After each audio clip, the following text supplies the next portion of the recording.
burger sever biri olarak neredeyim? Karaç 20 metrelik yolda Harvey Burger'deyim. Ne yiyeceğim? Sulu sulu, bol cheddarlı, trüf soslu trüf burger yiyeceğim. Yanında peki ne var? Gerçek cheddar sosu var. En sevdiğim soslardan biri. Bandıracağız. Afiyetle yiyeceğiz.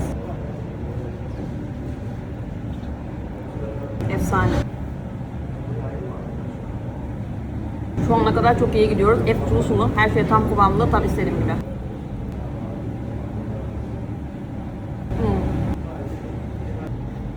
Bir kere tadını aldın mı vazgeçemiyorsun.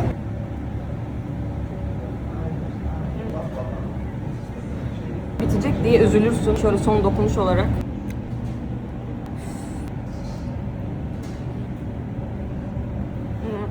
Aka. Mecbur elin yüzün batacak. Bu eldiven boşuna değil. Etin pişme oranı, karamelize soğan, cheddar, hamburger ekmeği hepsi bence şahane olmuş. Bir kere daha batıralım. Gerçekten doyamıyorum.